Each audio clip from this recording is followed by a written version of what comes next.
Good morning. Thank you very much for joining me today. Just getting things fired up right now. And today you're going to be looking at some of the sausage being made. I've got my room prepared for recording other content, in this case, gaming content for another channel. And I don't have time to just switch things back up. You can see over here the my flag and the kind of the corner that I normally use and have things behind me here. But I didn't want to take down the green screen for today's live stream, so I do apologize for that. That said, do have a lot of things to cover today, but as we're waiting for people to get in and chime in, by the way, go ahead and let us know if you're here and, go ahead and ask any questions or make any comments so I can see that people are joining me already. Before I get started, though, and as I wait for people to kind of start coming in, I wanted to just share a little bit about myself and kind of where I come from politically, so that so that you can kind of see my perspective on things and understand where I'm coming from when I do talk about some of the things we are going through today. Typically, I like to leave these Ukraine updates as free from U.S. politics as I can. But in this case, it looks like U.S. politics is going to force its way in some way, shape, or form. So a little bit about me, just kind of get started here, and so you kind of know what to kind of get an idea where I'm coming from. I grew up in a politically active family. Both my parents had run for public office. I'm not going to say which ones. That's their responsibility to share that if they wish to.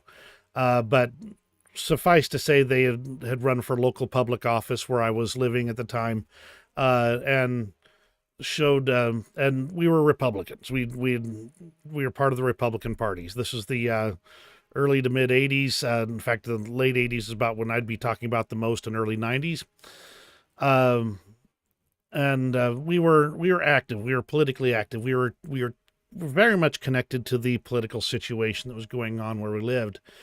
In fact, we ran various political organizations out of our house. So, hi, Lucille. Thank you very much for joining me today.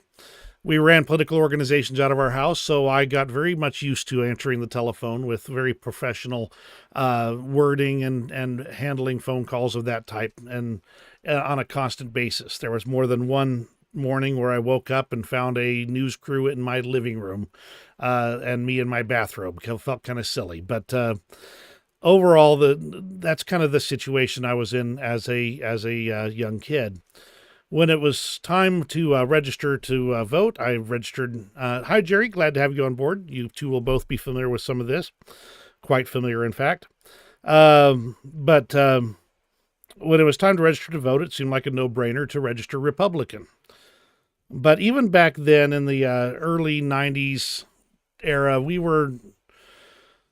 there are reasons to be concerned. And so we had been looking at other options, and another political party was being arranged or formed at the time where we lived. So for a brief time, I registered in this other political party.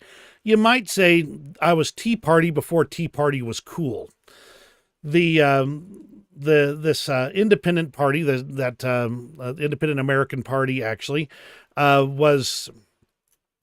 had great principles, but quickly, after a short time, it was taken over by certain individuals who basically turned it into a radical platform instead of standing for the basics of good government, good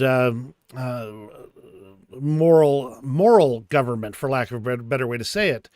And as people began to grind their personal axes, well, I felt I had to divest myself of that particular affiliation. And this is despite being extremely active in that party, actually holding a significant position in that party as a young person. The end result, though, is that I have a very highly developed sense of how I feel about government, how I feel about the Constitution, and a lot of these things. Now, after this brief flirtation with a pre-Tea Party type thing, I ended up re-registering as Republican. And by and large, if you look at the Republican platform, even up to 2016, you see a document that, by and large, in most cases, represents how I feel.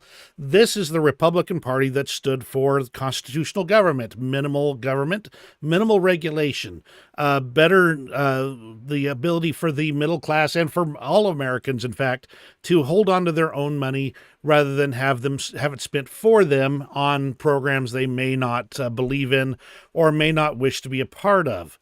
That's the type of government I believed in, small government. And yet I still believed in the idea of peace through strength. You could say I take a lot of that inspiration from Reagan, but I take that inspiration from Lincoln, from George Washington, from the founding fathers who believed that government should not be enormous, should not be to the point where it takes away the rights of the people. Now, this idea of peace through strength is not a new one. If you look at the birth of the Marine Corps, where it talks about the shores of Tripoli, and I'm going to briefly summarize my memory of this, so bear with me. I don't remember the names of which presidents were involved, etc. But early on in our nation, we found that our trading vessels would go over to the Mediterranean Sea, and they'd be captured and held ransom by these pirates. And these pirates were demanding that the fledgling United States, which did not have vast sums of treasure, should come over there and pay tribute to all of the different pirate leaders over on the shores of Tripoli. Well, the president at the time said, no way, no. Why are you doing this? You weren't doing this before we became an independent nation. Well, they said, well, that's because you were part of the British Empire, and the Brits have been paying us off all this time. So when you were part of the British Empire, you were protected as part of their bribery scheme, effectively. So the U.S. said, nuh-uh. So they built some new frigates, and big ones and stout ones at that, and they sailed them over, loaded them full of U.S. soldiers, sailed them over to the Mediterranean, and kicked the butts of these pirates that were effectively squandering and stealing our trade. This is the idea of peace through strength. It's that you cannot allow the bully to push you around. You cannot allow them to demand your tribute in order to let you carry out your normal day-to-day life. And the U.S. at the time was all about, we will be strong on the world stage. Now, the U.S., of course, has gone through many isolationist phases since then. You'll probably know most of them by seeing, and by the way, I might have a pause on my video, so let me know and comment if you're not seeing my stream here. But overall, I want you to continue on. We have a situation where the U.S. has effectively set up this idea of peace through strength. Before World War I, we were isolationist. We didn't want to get into the war. Well, we got dragged kicking and screaming into that war because there was real reason to do so. Then, as we went forward, well, there was the situation of World War II. We were isolationist before World War II. We didn't want to get involved. We didn't want to send our people. We didn't want to send our equipment and our treasure. Okay, thank you, Jerry. Appreciate that. And so we were trying our best to stay out of it, and that resulted in, of course, Lend-Lease and basically selling to the highest bid, not the highest bidder, but whoever could cash and carry. That's the word I'm looking for. Selling to the people there. We were isolationist. And then when we got bombed because the world powers knew that we were there, that dragged us kicking and screaming into World War II. And it is this constant idea that if we are active, if the U.S. is active on the world stage, we can keep small conflicts from becoming big conflicts. We can create the situation where instead of having this teeny tiny thing that's going on over in the Middle East or in Europe or in Africa or in Asia, we can prevent that from becoming this massive worldwide war. Because that would happen. It would absolutely happen, because it will always happen, because most of the world has been at war. The fact is, as peaceful as we are today is an anomaly in history. It is, and that is even despite the fact that we have wars all over the place, because there were wars constantly and throughout much of human history.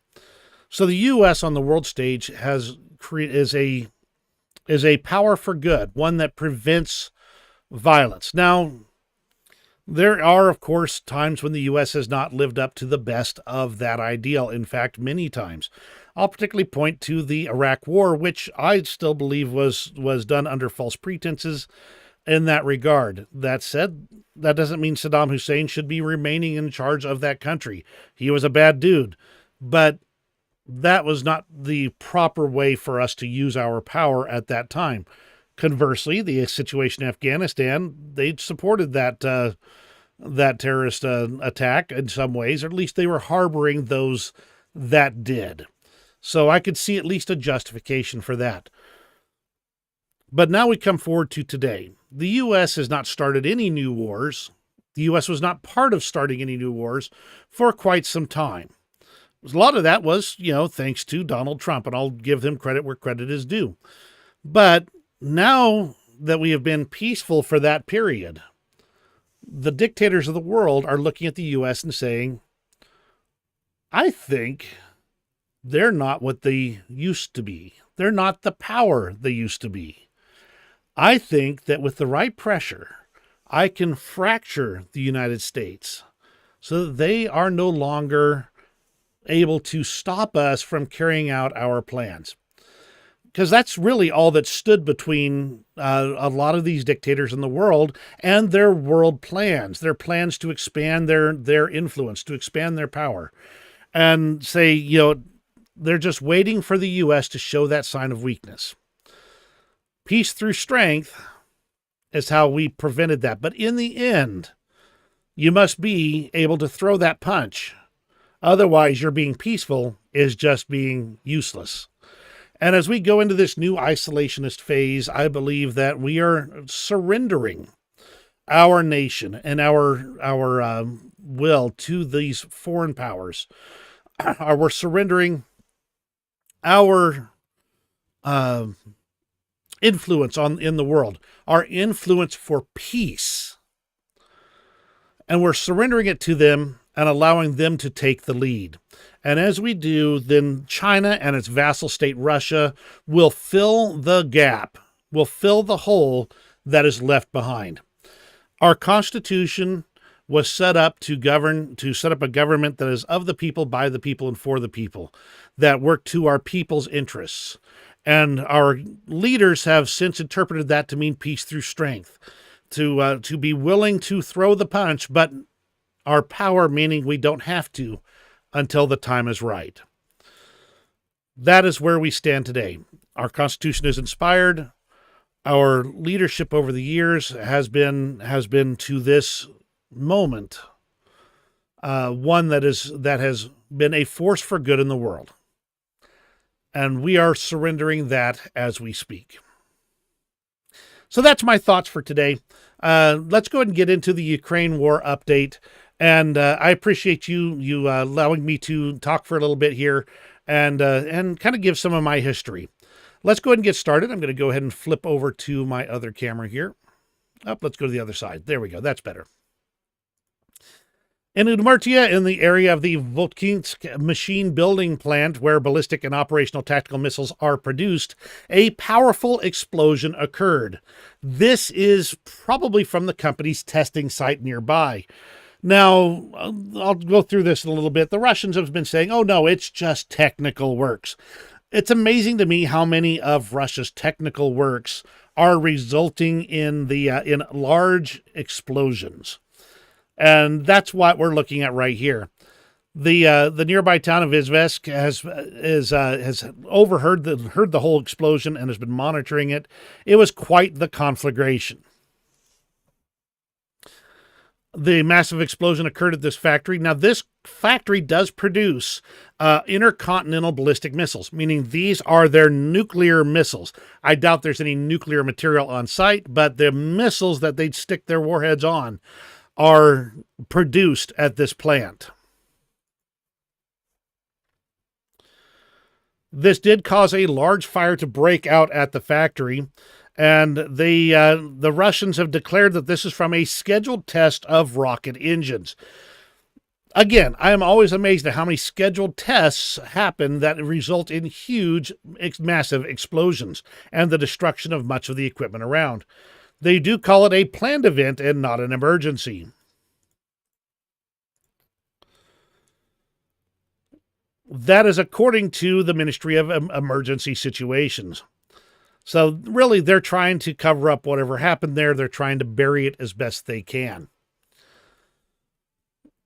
This plant is on the EU sanctions list as it does produce those missiles for Iskander and Tochka-U complexes. That makes it a war manufacturing plant active in the manufacture of weapons currently being used in Ukraine. And the location has been properly geolocated. You can see here, let's get this up. I think that should do pretty good. The various pictures and videos easily triangulates to the rocket engine testing facility. So that is what happened over in Russia as of yesterday. Whether it's planned or accidental is still up in the air. I can say that that if they were testing a rocket, it did not go well. Let's move on to the Institute for the Study of War, and they are really knocking it out of the park today. By the way, if you if ever you find that you don't have time to keep up on the Ukraine war, and you just need a couple of places to look at to quickly get you up to speed, there's two main sources that you should be looking at. My videos go into far more than that, but two sources provide the bulk of information that anybody could need if they wanted to keep current. One of them is the Institute for the Study of War. The second, hang on, is Null Reports on Twitter. They've also got a website as well. These two sources, if you had no other sources, you would be still well informed by reviewing both of these two sources. So keep that in mind. If you don't want to sit and listen to me for an hour, talk about the Ukraine war, you can spend 2 hours instead reading it yourself through the Institute of Study for the Study of War and through Null Reports. So what did ISW say? They've got a lot to say in this update on the war. America's European and Asian allies have significantly ramped up their efforts to support Ukraine, with European Council President Charles Michel stating on February 6th that the European Council and Parliament reached a provisional agreement on the creation of a new, single dedicated instrument, the Ukraine Facility, to pool the EU's recently announced support package of 50 billion euros for Ukraine. They're ramping up their ammunition production. They're ramping up their financial support. If you look at the actual support numbers, while the U.S. has provided far more military support, as in weapons and hardware, the European Union has The European Union has provided far more overall support, a smaller amount of military hardware, but a huge amount of aid in dollars. So they are really ramping up their efforts to cover for the gap that's showing up in U.S. funding. As European partners continue to increase their support for Ukraine, U.S. aid provision in the near to medium term remains vital to help Ukraine build its defense industrial base. In other words, if the Ukrainians can produce it themselves, they don't need to rely on unreliable partners to provide those weapons and equipment.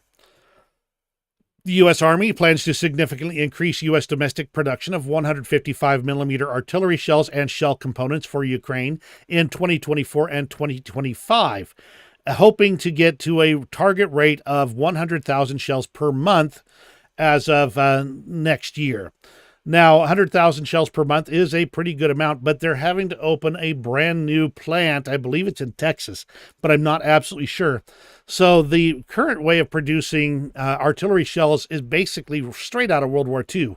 Old school manufacturing facility with guys that are older than me running the equipment and churning out shells in this single plant in the U.S.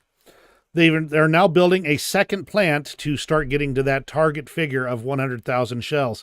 And they expect that to come online shortly. Even so, they're still ramping up production, even in that one plant, to from 28,000 shells per month to 60,000 shells. They're working their butts off over there. Hey, Karsten, glad to have you on board. Thank you for joining me today.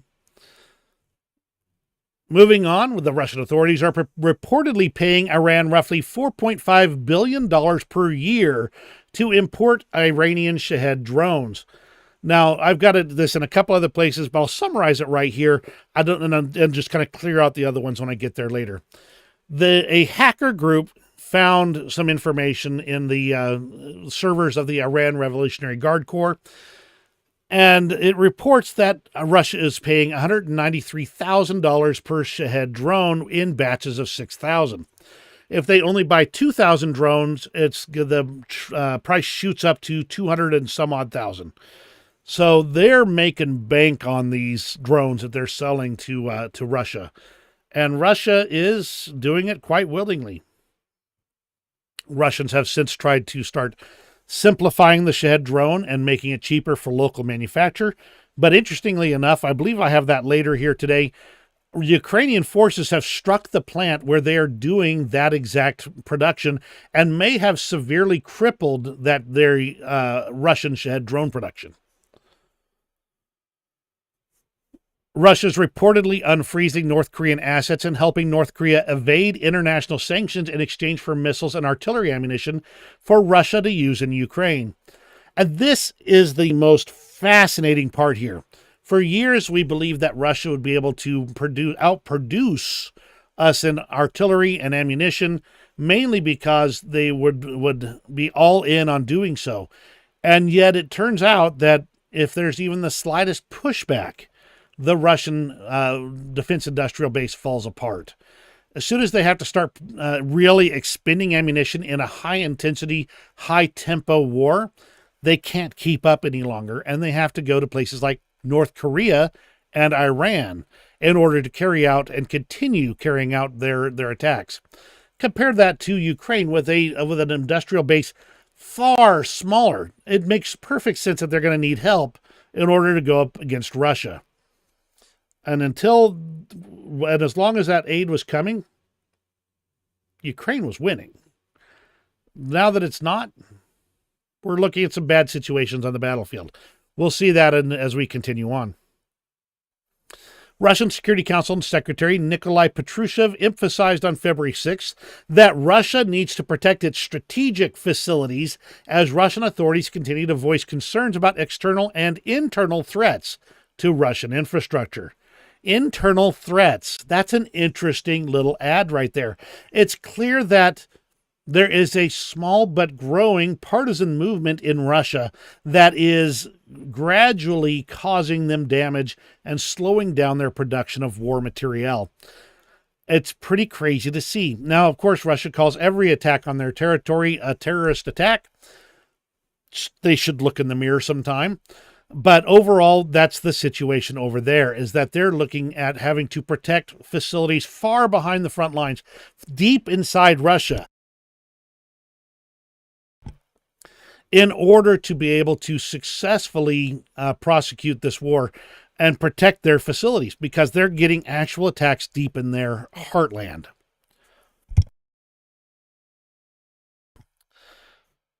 The Kremlin continued to set informational conditions for possible hybrid provocations against the Baltic states and Georgia. Russia's already got part of Georgia under their control. That's the breakaway region of Abkhazia. And they're clearly, I'm seeing a pattern here. Russia goes and attacks an area. They're forced to stop after a while. They then spend the intervening years rebuilding, and then they attack again. They did it to Chechnya when Chechnya managed to stop them and actually kick them out. They rebuilt for a couple of years. Then they came back and kicked Chechnya's butt. Now Chechnya is under the control of Kadyrov. Same thing with Georgia. They attacked Georgia. They managed to make some progress. Now they're looking at taking another bite. Ukraine. They attacked Ukraine. They managed to slow down support for Ukraine enough to give them a break to rebuild and come back stronger. They just didn't have the years to do it this time.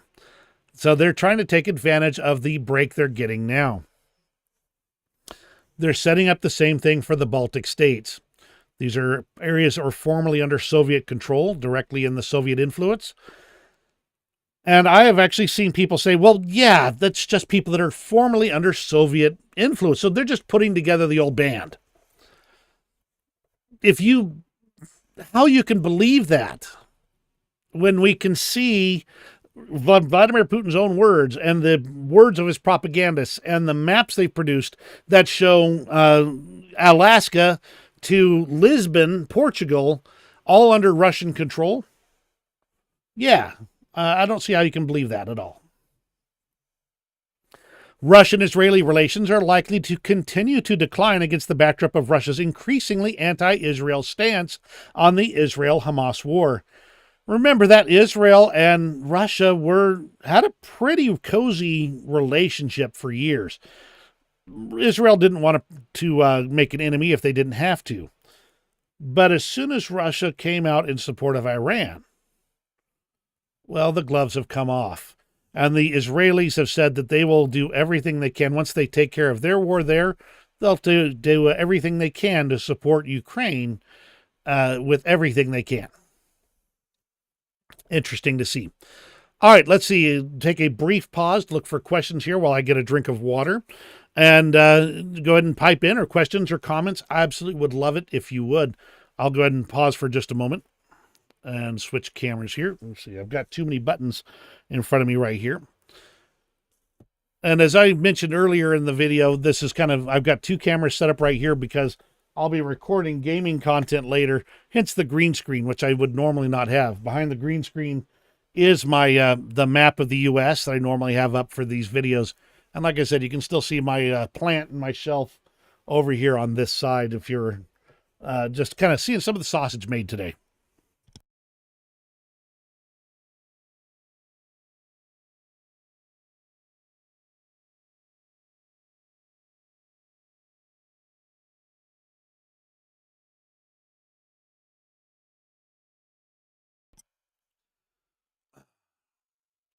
By the way, do you guys find about this time of morning to be a good time of morning for you to be watching these videos?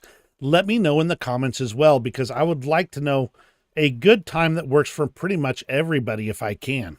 That way I can be kind of start scheduling these out and get them done. Or I could also do evenings, most evenings at least, and make that a scheduled time instead. Either way, I'm trying to figure out a good time that works for all of us to try and keep this thing going as best we can. Oh, right. Sorry, I had to restart my browser, so we're going to be seeing a whole bunch of stuff in other languages here. So let's go ahead and get moving on to the news out of Ukraine. The website of the Ministry of Education is temporarily down due to a Russian cyber attack. That was as of yesterday, and I believe they've probably restored it by now. In the Dnipro district of Kyiv, falling debris were recorded after explosions. It looks like one of the missiles may have hit some of the buried high voltage power lines, and that has left some people without electricity in the area. So we're looking at constant missile attacks. In fact, I believe I've got that later in the list here, but night before last was an enormous missile strike on Ukraine. So while Tucker Carlson was over there entering Vladimir Putin, Russia was also interviewing Ukraine with lots of missiles.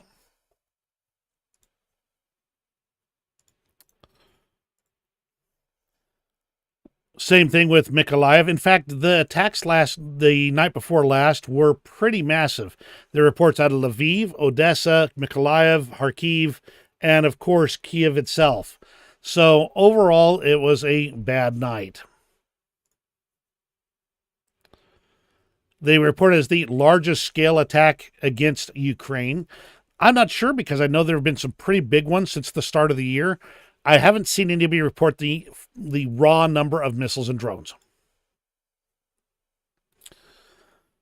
And an interesting kind of turnabout here. Ukraine is preparing to launch mass production of Lancet-style drones for their own use. They've been using those kind of tiny drone attack methods in their Baba Yaga drone. The Lancet drone would give them yet another potential capability at range that they'd be able to use on the battlefield.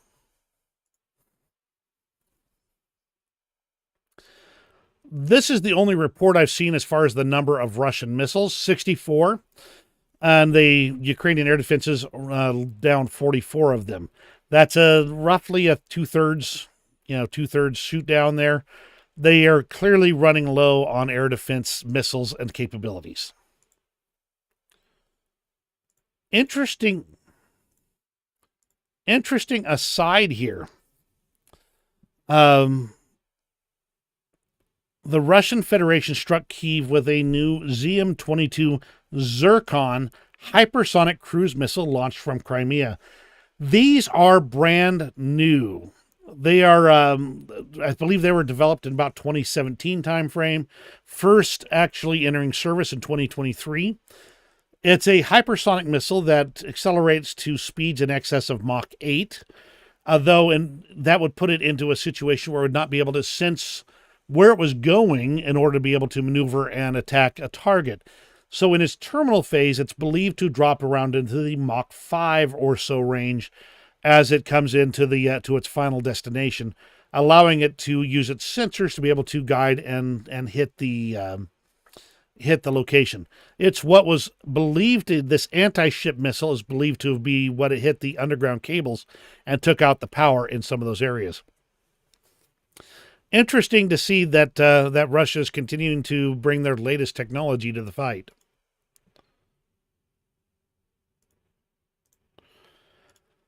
This is a poll showing that President Zelensky is still well trusted in Ukraine.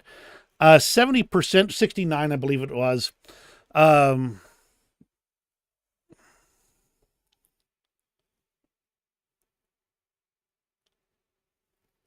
Okay, I'll touch that in just a moment, Lucille. 70% of Ukrainians continue to trust Zelensky, and it looks like that has been holding pretty steady for a while. Overall, he seems to be well supported amongst Ukraine.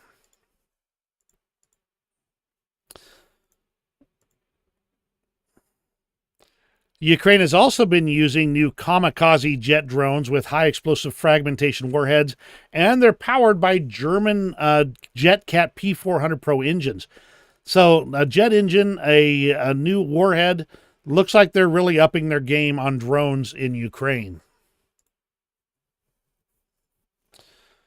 Baykar Technology announced that they have started building a drone factory in Ukraine. According to Baykar CEO Haluk Bayraktar, it will take 12 months for the construction of the plant to be completed. So they're really putting their money where their mouths are. They're sticking a factory in Ukraine where it could be subject to attack. And then, of course, this is another image of the Ukrainian version of the Russian Lancet drone. It seems to be a solid design and well liked by the Russians. It's certainly no reason not to copy it, for lack of a better way to say it. Now, as far as the bill in Congress, I have been reviewing it off and on. I don't have any major updates in that regard, Lucille. You are quite familiar with it, actually better than I am at this point in time. As far as politically goes, it looks like it's dead, though, as far as the combined bill goes. Republicans, in fact, even McConnell stated that he was opposing the bill now, after he's saying that he strongly supported it. Apparently, strong support lasts about 3 hours for Mitch McConnell. The senator who was a big point man on the negotiations, Senator Lankford, he actually gave a statement on this.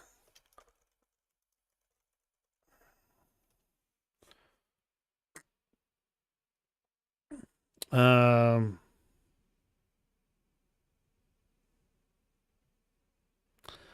not sure if I can find it right here.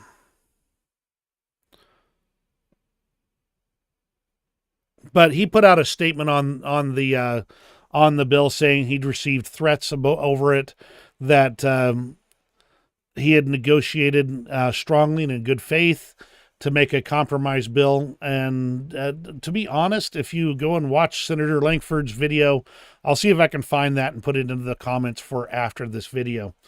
But Senator Langford really seems to have negotiated in good faith and then been thrown under the bus by Mitch McConnell at the end. He's probably going to pay for it politically, despite taking the principled stance from everything I have seen. He absolutely tried to come up with a deal that was at least a significant improvement over the situation on the border and still provided for all the things that Republicans demanded, as well as being tied with aid to Ukraine. It looks like the bill itself is dead. The Senate did try to forward a clean Israel and Ukraine aid bill. My understanding is it failed by 4 votes, as I recall from last night, and I believe they're going to tackle it again in a few days. It might have only been 2 votes. I think it was 58 to 41, as I recall, was the actual number. So it failed by 2 votes to pass the Senate. That's all I know at this point in time, but I will be continuing to study the bill and trying to come up with more information for you.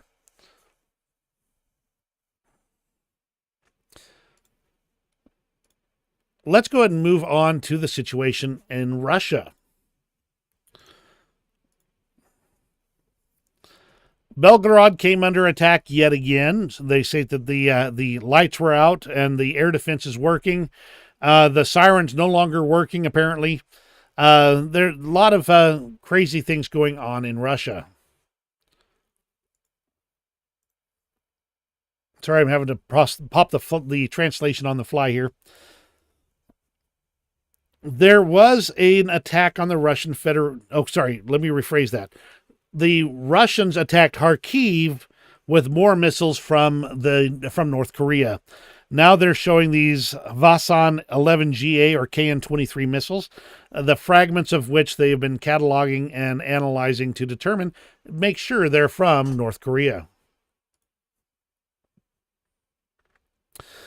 From the Ministry of Defense of the UK, the new field commander of the Russian private military company of Wagner, Anton Lotus Yelizarov, has made his first video statement since the death of Wagner's former owner, Yevgeny Prigozhin, and the former field commander, Dmitry Wagner Utkin, in an August 2023 plane crash. He talks about their new headquarters location at Kozachi Lageri, which would be the Russian location near Rostov. Says their new headquarters is nice, but they're sharing it with the Russian National Guard and their new volunteer corps. This really shows that Wagner is now subordinate to the Rosgvardia and is now fully integrated into Russia's command structure as opposed to a separate paramilitary force.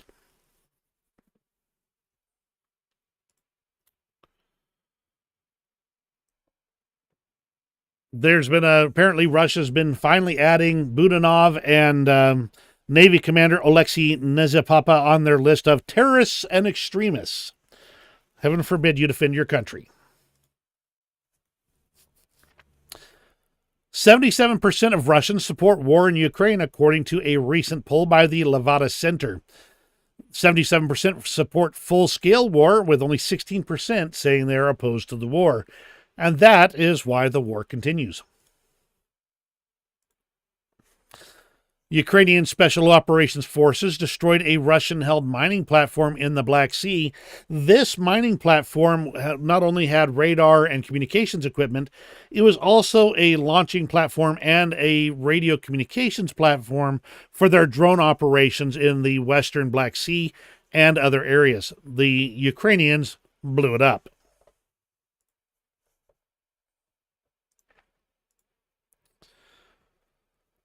Some of the results of the attack on Belgorod: a drone damaged a communications infrastructure facility. There were no other casualties that they report, but that indicates that they were definitely targeting a militarily significant target.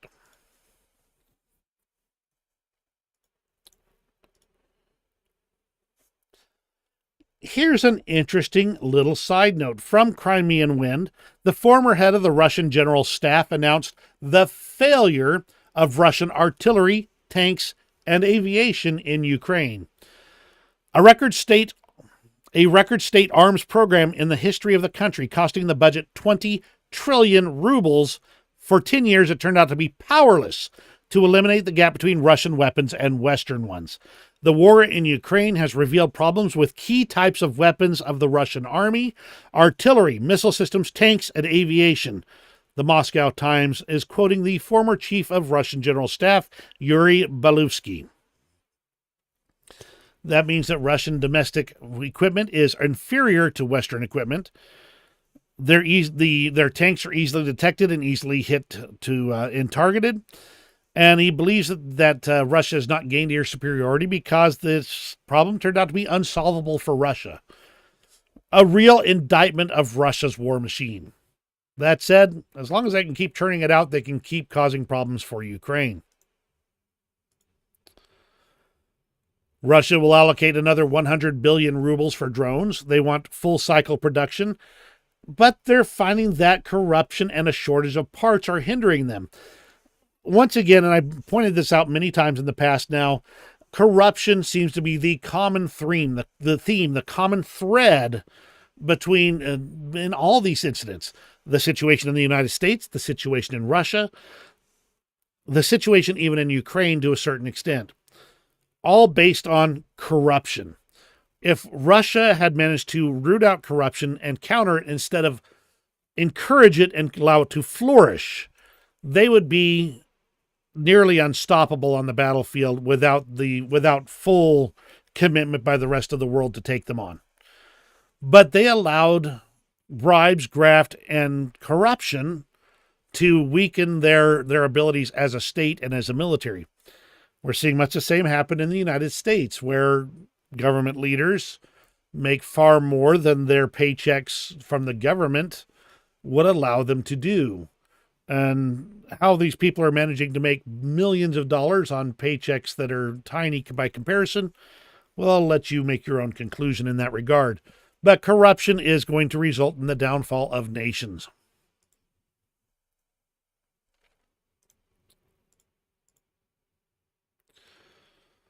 Russian refineries have become the main target of drones from Ukraine, which could lead to interruptions in fuel supplies to the front. We've already seen situations where Russia's fueling stations, their gas stations, have been running out of juice and not able to provide that to their citizens because they've been making certain that those supplies are headed towards their war efforts. As refineries end up being targeted, as export terminals end up being disrupted, Russia won't be able to produce oil, won't be able to produce the necessary fuel to keep their jets in the air and their tanks moving forward. These are real targets for Ukraine. They want to stop them from being able to prosecute the war. Already mentioned this one earlier.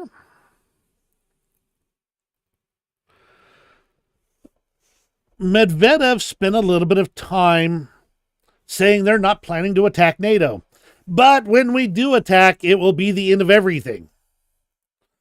So let's go ahead and read his full Telegram post, and it's relatively long, so bear with me as I read it through. Sunak, Schultz, Macron, Norwegian, Finnish, Polish, and other NATO bosses keep saying that we must be ready for war with Russia. And although Russia has repeatedly said that it has no plans for conflict with NATO and EU countries, the extremely dangerous chatter on this topic continues. The reasons are obvious. It is necessary to divert voters' attention in order to justify multi-billion-dollar spending on the shabby Banderite Ukraine. After all, the huge money is spent not on solving social problems in these countries, but on the war in a dying country that is a stranger to taxpayers, whose population is scattered across Europe and terrorizes the locals. Note that all of these propaganda talking points all baked into one post. That is why every day the leaders of these countries say we should prepare for war with Russia and continue to help Ukraine, and therefore we need to produce more tanks, shells, drones, and other weapons.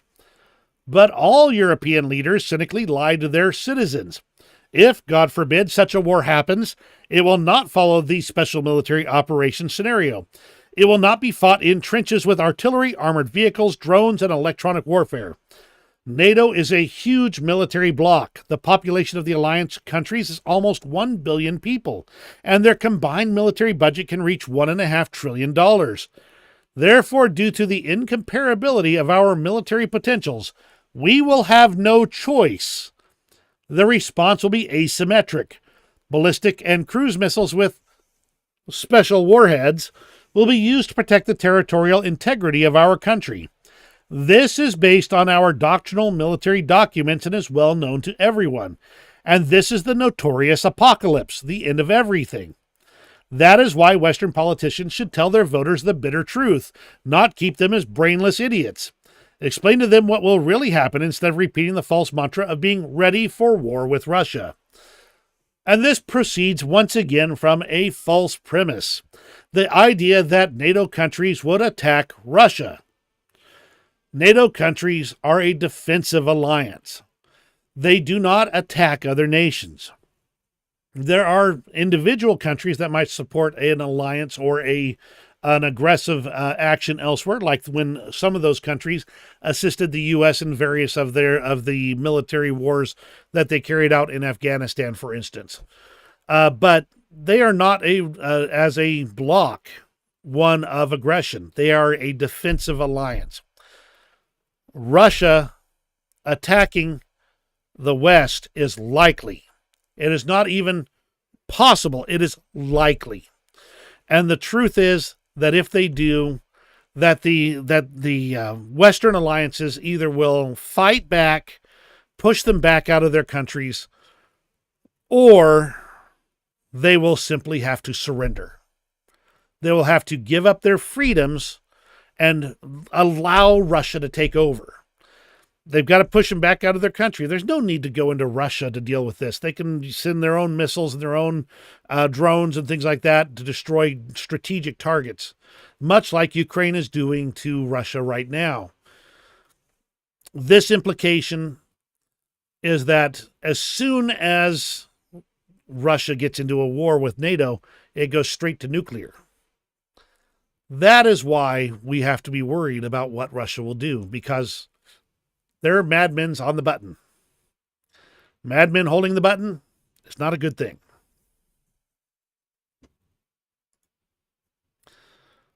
Also, believe nothing until the Kremlin denies it. Russian scientists are complaining to Putin about China and in particular their cheap equipment.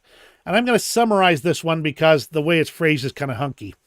They're saying, basically, we make good equipment, good scientific equipment. The Chinese make bad scientific equipment, but it's so cheap compared to our good scientific equipment that we can't compete. This sounds familiar. This sounds kind of like what the West has been experiencing, what the United States has been experiencing. It's almost like China is able to or willing to work at a loss or use slave labor to keep their manufacturing costs down and therefore be able to provide dirt cheap equipment until they've run all competitors out.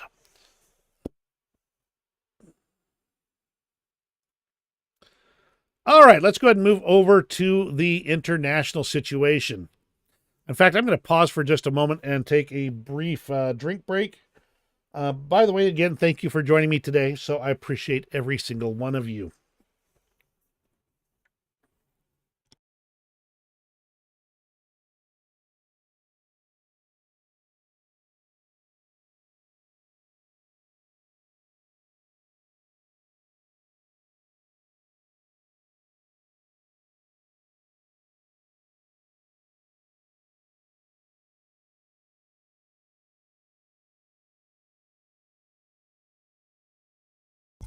All right, let's unmute the microphone and move on to the international front here for a bit.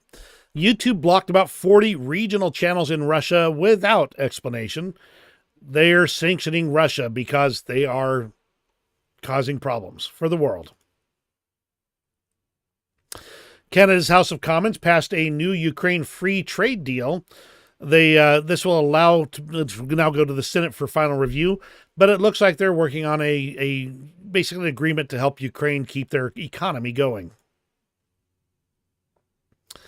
Leading Chinese banks have been halting operations in Russia and Belarus.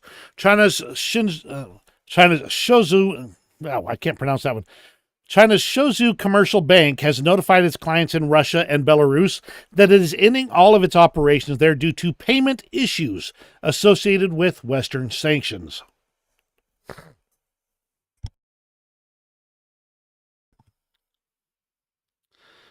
Already mentioned this one earlier in the Ukraine section. And mentioned this one earlier. I just want to show you that I've sourced that Iranian drone information from multiple places.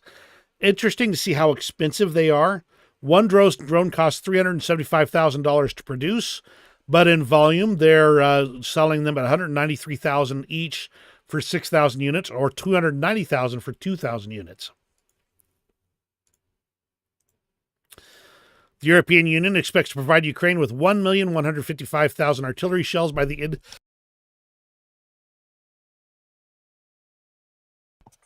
Sorry about that. A little dust caught my nose. The European Union expects to provide Ukraine with 1,155,000 artillery shells by the end of the year due to the increased industrial capacity of the defense industry of its member states. Europe's seeing what's coming. They're staring down the bear. They know what's about to happen. So they are ramping up their production and making it so they can actually stand a chance of keeping up when things really kick off. Tucker Carlson finished his interview with Vladimir Putin, confirmed that. We're expecting a 2-hour-long video released of that, 6 p.m. tonight on Twitter. That's 6 p.m. Eastern Standard Time. The European Union is considering sanctions against Tucker Carlson for his interview of Vladimir Putin. That's their responsibility. Tucker Carlson is being called a propagandist across various channels these days, and you might want to look at his history. I'm not going to get into it. Just understand that that's coming out. It's going to be all over the news, and there will be lots of misinformation about Ukraine at the same time. By the way, one of Tucker Carlson's claims is that no other journalist has even tried to have an interview with Vladimir Putin since the start of the war. And he is the man who is going to go into the lion's den and get the straight scoop from Russia and straight from the man himself. No. The Kremlin said as soon as he said that, no. There are hundreds of requests to interview Vladimir Putin that come in on a regular basis. And they have refuted his claim outright, stating that, yes, that's a regular request that they regularly deny. The European Union handed over a Votkinsk MV10D mining system to the State Service of Special Transport of Ukraine. Another way to get rid of those mines that are causing a lot of problem for Ukraine. Man, apparently I found this information in a lot of different places on the drones. We're going to move on to the front lines now, so let's go ahead and get that done. Now, they may have updated this map since yesterday. This is the deep state map. Nope, not updated since yesterday. So let's go ahead and just quickly review the situation and see what we can see overall. I do know there's a lot of changes near Avdiivka and Novomykhailivka. Let's go ahead and zoom out for a bit and just kind of look this over. Yeah, one of these days I'm going to be entirely prepared. Well, actually, I have been in the past, but today it feels like I'm kind of showing how the sausage is made a little bit more than normal. No major changes up here in the Kupiansk area. My understanding is they're still massing for another attack in that area, with lots of tanks and equipment being seen massing in the area. No changes today in the Bakhmut area that I recall. There may be a couple of little ones. We'll see if when we get to those details in just a moment. The situation near Avdiivka is getting increasingly problematic. No changes around Verbova Robotna today, and Krinky is getting hot. Interesting, interesting, interesting. Let's go ahead and move over to they've got a couple of updates here. Let's go ahead and hit them real fast. They've updated the front line near Yampolivka. That's south of Kupiansk area and north of Bakhmut. You can see it looks like the Russians have actually been pushed back a little bit in this area. So that's an interesting update. And they have an update on Krinky. Let's see. This is kind of older information. You can see here that they've now updated to where the Ukrainians have a much wider control area. That's why I think we're going to see more happening around the Dnipro River in short order here. The situation near Avdiivka is getting worse. Here's yesterday, day before yesterday, and today, the Russians are managing to get into the outskirts of the town, and fighting is fierce.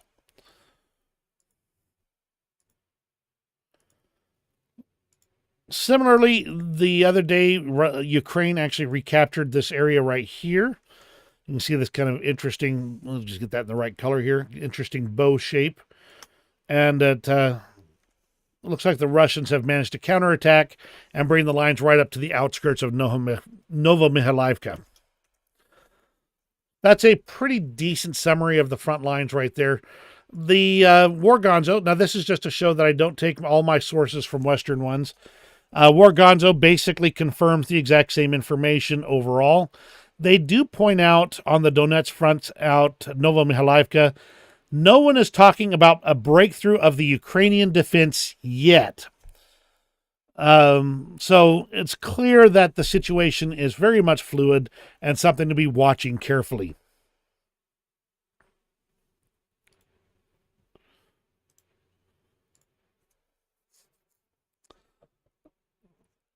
I would go through the whole article, but we don't need to go through it just to kind of understand that.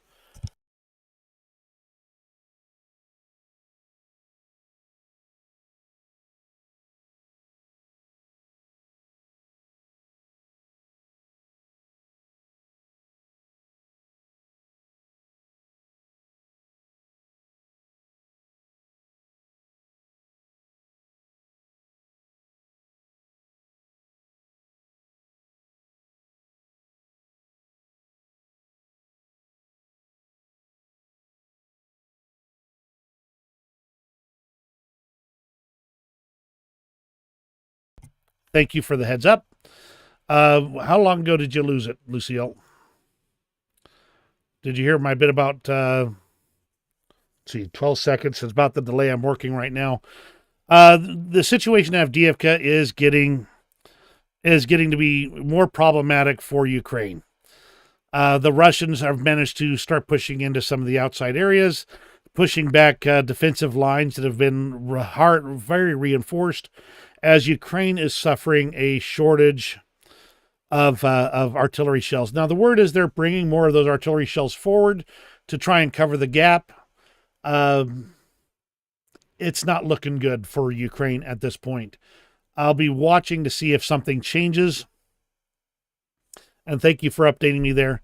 I'll be watching to see if something changes and hope that that something will change the situation there in some way, shape, or form. But as it is right now, Russia's really pouring everything into Avdiivka. Despite the equipment losses, despite the manpower losses, they are pushing and pushing hard. They want this victory before the election, is really what it comes down to. They want this to point at for Vladimir Putin to say, see, the situation in Ukraine is 100% going our way. The situation in Terny, that would be this little village over here on the left. As for reference, Terny is right about in this area right here, which is kind of, we were seeing some changes. Looks like they're pushing closer to Terny at this point in time. The large numbers of Russian assault units are active in this area in an attempt to force Ukrainian troops behind the Zerobets River. I believe that would be this water fixture here. So they're really pushing hard to get the Ukrainians back. to a position where Russia can easily defend better. Crimea, Bilharivka, the Russians conducted a large mechanized attack, reportedly with 20 heavy equipment. Initially, Russian took positions of it, which later had to return most of it, while also taking heavy armored losses. Slight advances are noted. So from this phrasing, it sounds like the Russians managed to get about out in here, but the Ukrainians pushed them back, so they only had this little section right here for their advancement. So yes, I'm drawing lines on the screen here for you. By the way, that would be right about here in the Bilharivka area, in this area here. So zoom that back out, kind of see where we're looking at.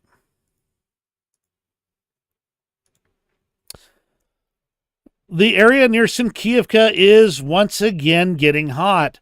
And it looks like Russia's just keeping on pushing in this area. Now, understand this is also where they're reporting that large buildup. And so it looks like they have managed to make a little bit of an advance into this area here. But the Russian forces have reached the northern outskirts of the town with ongoing fights after being repulsed several times previously.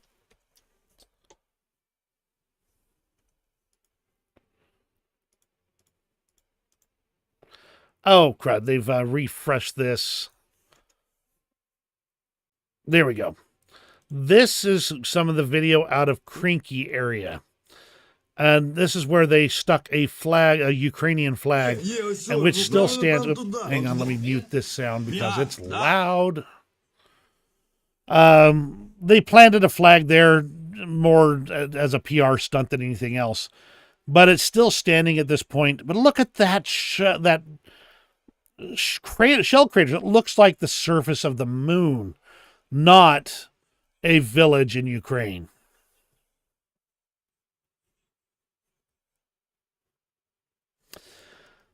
And that's the front line situation. I'm going to move on to the interesting extras in a moment. I don't think there's anything major in it today. Any questions or comments before I move on?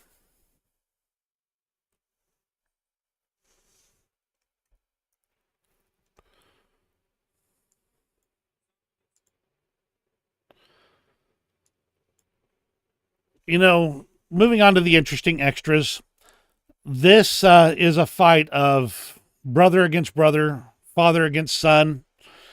19-year-old Alexander, commander of an M2 Bradley, faced his father, who served in the occupier's army's tanks during the early days of the counteroffensive.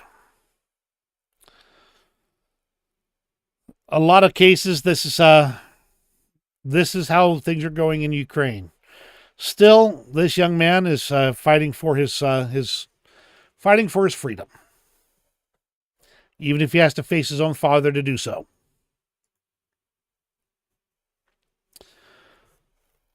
H.R. McMaster, a solid conservative retired general and former national security advisor under Trump. The abandonment of Kyiv would be a gift to the Moscow, Tehran, Beijing, Pyongyang axis of aggressors. Allies and partners would lose trust in America.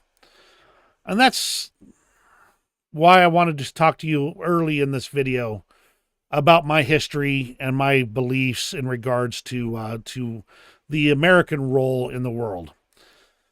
We're looking at a situation where if America goes isolationist right now and basically surrenders to this aggressive action, the whole world will see it. And this will be not just a loss of face, it'll be a loss of the superpower status of America.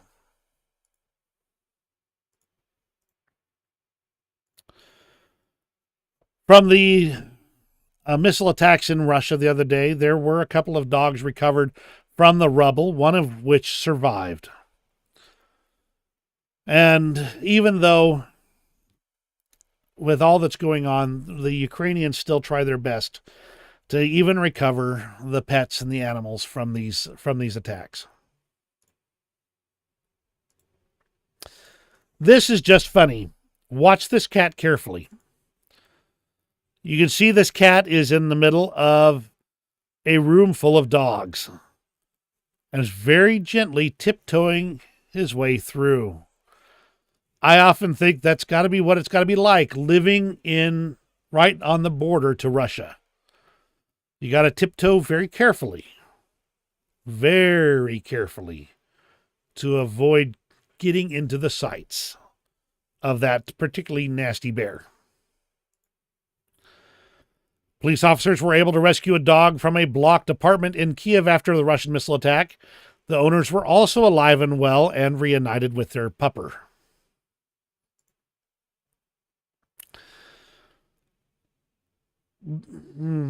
This will be the last item I share today. So I'm going to go ahead and clear off everything else off my screen here. A disappointing story from Bilahorivka, which took place yesterday in the industrial area. In the first half of the day, it is not clear from where. One of the positions in the area was entered by an enemy section, either through an underground mine or something else. It's not clear. Contact with the enemy was at a distance of 5 to 10 meters. All this happened under rubble, so the whole picture was not immediately visible from the drone. As a result of the battle, one of our soldiers remained alive, who, with tears in his eyes, after the deaths of all his comrades, called for M777 fire on himself. That is, the person was already ready to say goodbye to life. But there was no fire support because there are no shells. As a result of the battle, the position it was lost. In fact, the industrial zone is in the gray zone now. On a positive note, the fighter who called the fire on himself survived by some miracle. Injured, but not killed. They shared this story, and this last line I think is important. This is not to highlight the betrayal, but to understand the situation the Ukrainians are fighting under.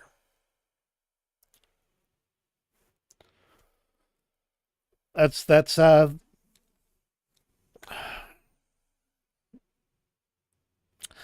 going to sure butcher this here, but no greater love hath a man than this, but that he would lay down his life for his friends. These soldiers have written the check for their lives, for the freedom of the Ukrainian people. They may give it expensively, they may give it dearly, but they also give it freely.